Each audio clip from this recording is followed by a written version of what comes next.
Thank you for joining us today for Flavors of the Coast.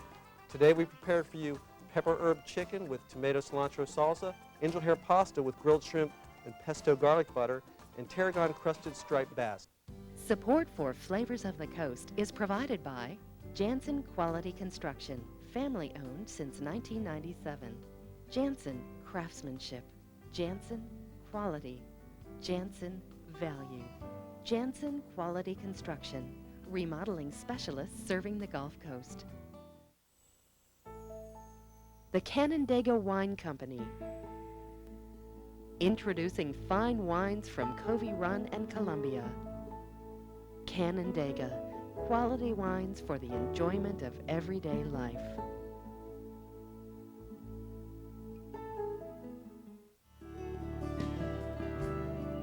ESP Natural Gas, your energy choice for warm, comfortable heat, endless hot water, and precise cooking. ESP Natural Gas, the natural choice.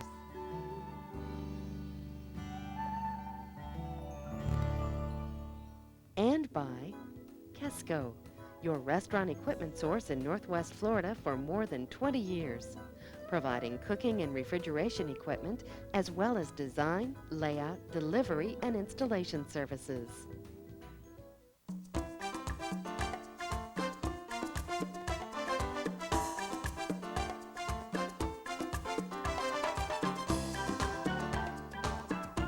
Welcome to Flavors of the Coast, your ticket to the food, the flavor, and the fun of some of our favorite destinations from New Orleans to Tampa Bay.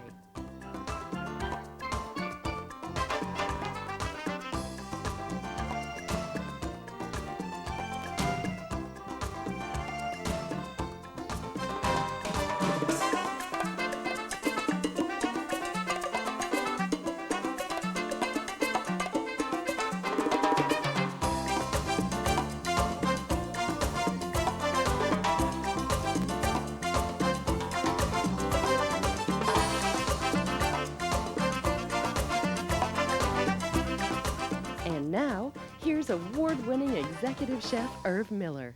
You're about to meet a lady who has turned her love for gardening into a profitable business by selling fresh herbs to gourmet food stores, local restaurants, and of course Jackson's. Some of the most popular fresh herbs, sweet basil, tarragon, and cilantro, form the basis of today's recipes, which are pepper herb chicken, fresh herb oil for grilling, angel hair pasta with grilled shrimp and pesto garlic butter, and a tarragon crusted striped bass. I can smell the fresh herbs already. And right you are, Irv. Today I'm standing in one of the most spectacular and lush backyards I've ever seen. But what makes this backyard unusual is that we grow fresh herbs. And today we're going to be talking to Lorene Adair from Lorene Adair's Fresh Herbs. Hi Lorene, how are you? Hello. It is so beautiful back here. Oh, thank you. I cannot begin to describe all of the smells I'm smelling all at one time right now. It's very aromatic. It's beautiful. Tell me about how you got involved in fresh herb gardening. Well, first it started as a hobby and then it grew into a small business. That's incredible. Why don't we take a look at what you've got? Sure, I'd love to show you around. This is all sweet Napoleon basil. Oh, it's beautiful. And if you want to smell. taste and smell and look at the beautiful flowers. That is incredible. You just don't get this in a dried herb at all. No, you don't. It's very licoricey. It's got a minty flavor. And a little bit like tarragon, and chefs really love basil. Oh, I guess it is a staple herb. It in most definitely is. kitchens. Now I see just from looking around, and we talked earlier, that you have several varieties of basil. So why don't we go take a look? Sure. Now I also see that there are lots of bees buzzing around, and I understand that you have a chemical-free garden, and that's very important. It really is. Okay, and why is that? Well, chefs don't like to use chemicals, and since I'm a local person, they know where the product is coming from, and that's very important. Right, so they have a good trust in you, and that is important. And you also have a great number of varieties here, and one that particularly caught my eye is this beautiful purple one. That's an opal basil, and chefs love to use that as a garnish, but they also cook with it. What else do you have here? You have, this is a different kind of basil? This is called a broadleaf basil. It's a smaller basil, but it's also a sweet basil. Does it smell the same? Yes. Well, no, this one smells a little bit different. They each smell a little bit different. Not but quite as strong as this basil. That's right, but they're all sweet basils. And then we have a lemon basil and a lime basil. There's all kinds of varieties. Now I understand you have some beautiful exotic ornamentals that chefs love to use also. Yes, I do. On the flowering type? Mm-hmm. All right, and they're edible. Edible flowers. All right, let's go take a look. I grow a variety of nasturtiums and edible flowers, and this is just one of the kinds. This is a variegated nasturtium. That is beautiful. Look at that. And you can eat that. You can eat the flower and you can eat the leaves. Oh, really? That's incredible. You know, you have flowers growing all over your porch here in your beautiful historic Pensacola home, and it's such a great backdrop for what you do. It really is. It's now, beautiful. is this, Lorraine, the same type of flower that we just saw? Yes, it is. This is a nasturtium. It's just a different variety. That's This beautiful. is a whirlybird. A whirlybird. I love that. Now, you have beforehand prepared a basket of some of your most succulent and beautiful flowers for us today, and these are all edible. These are all edible in this basket. Here we have a bee balm, which is a beautiful flower. It looks Right. great on a plate. It's beautiful. We've got a anise hyssop, which is very licoricey and looks wonderful in a piece of fish or on a dessert. Now, what about this purple? What Okay, is that's this? an amaranth. That's a grain, and chefs love to use that. They do all kinds of different things on the plate with that. So it's really more of a visual. Yes. We've got the nasturtium here, which we looked at earlier, a calendula, which is like a saffron, looks like a daisy, and here we've got little borage. They're just little star flowers Oh, that they're are beautiful. pretty purple flowers. Okay, now one thing that we would want to point out is that not every flower in your home garden would be edible, so that's a very important thing to keep in mind. Now, one thing you've also done is you've picked out some more basic herbs that I know that Irv is going to be using back in the kitchen for his exclusive recipe for today. Tell me about these. I've got some cilantro here, and he'll be using cilantro, and he'll be using basil. We've got some fresh basil. And we talked about that earlier. That's beautiful. We'll also be using tarragon and Italian parsley. So we'll go off and take a look at that. Okay. And right here we have tarragon, which Irv will be using today. And tarragon has that wonderful licorice flavor that chefs just absolutely love. And Irv uses that all the time. How difficult is it for someone who might want to cultivate an herb garden? How would that be done here, achieved here with our soil? Well, it's very simple. You just need to start small. Maybe buy a couple books, start a potted herb garden, or if you want to go branch out, just do a little bit of research. Take care of your soil and you'll be fine. Thank you, Lorraine. You make this look so simple. Well, thank you so much for having me. You know, now that Lorraine has shown us all of these wonderful herbs, we're going to take some fresh herbs back to Irv and see what magic he can cook up in the kitchen. Fresh herbs complement the flavor of so many foods. For example, pesto would be nothing without fresh basil. And we use fresh herbs at our restaurant every day. The dish I want to do for you now is a pepper and herb crusted chicken.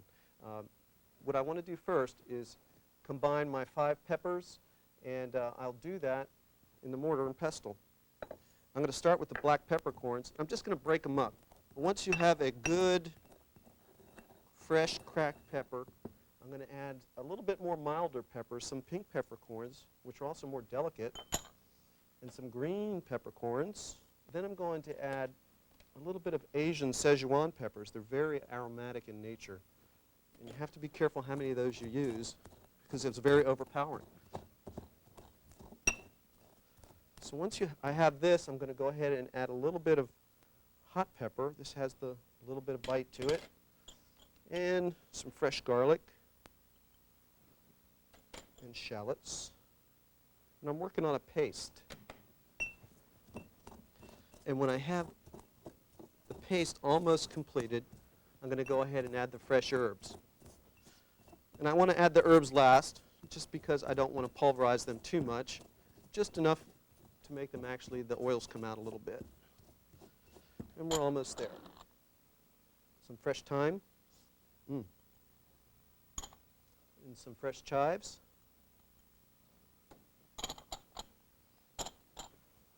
And I'm just going to combine them.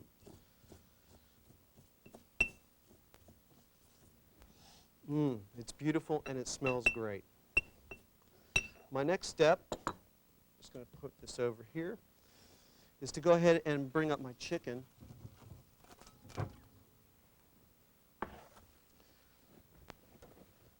Now what I've done already is I marinated some chicken, and it's just a very simple marinade. It's lemon, extra virgin olive oil, garlic, shallots, and a little bit of fresh herbs. I have some fresh rosemary in here, also some chives and some thyme.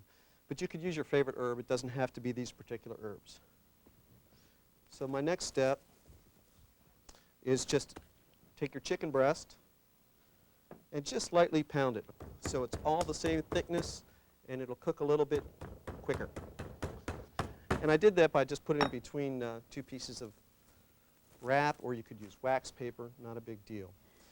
Now back to the marinade. This chicken has actually been marinating for probably 2 hours, but you could do this overnight or you could do it for 1 hour. You could do it however you prefer, whatever kind of complex flavors you like.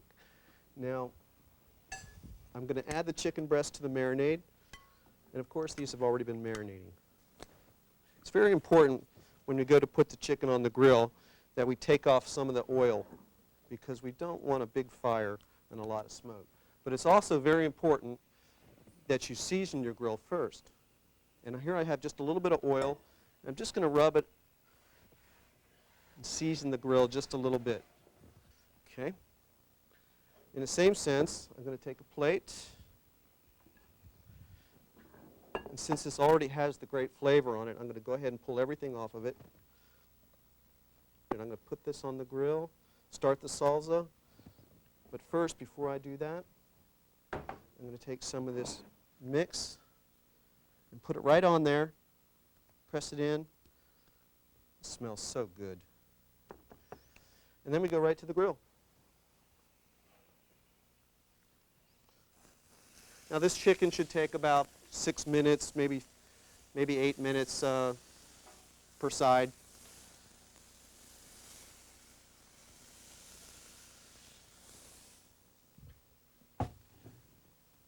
Now while that's cooking, I'm going to go ahead and start my salsa.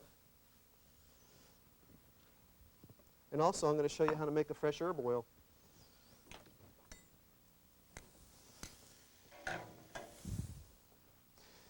Let's do the oil first. Now, this is a great thing that you can have at home and use with your daily cooking. It's very, very simple to do. And all you need to do is take a little bit of oil, can be extra virgin olive oil or regular pure olive oil, and go ahead and put it in the pot. It's not absolutely imperative that you steep it over heat, but you definitely would like to do this in a warm area. Now I'm going to go ahead and add my herbs to this. That's fresh rosemary, and I have some fresh chives here, and some basil. I'm just going to bruise it up just a little bit so it actually, some of the oils come out and it starts to give the oil a little bit of flavor.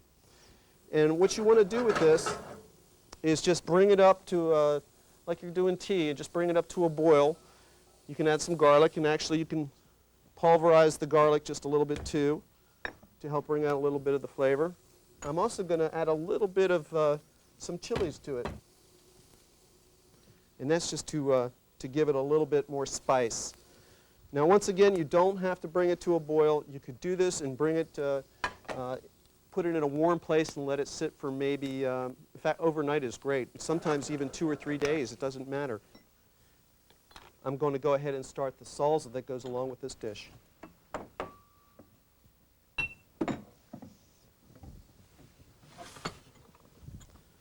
Now what I've done is I've cut up some fresh tomatoes, and I have some yellow onion cut up, and also some cilantro, and some toasted cumin, and a little bit of chili pepper, and some limes.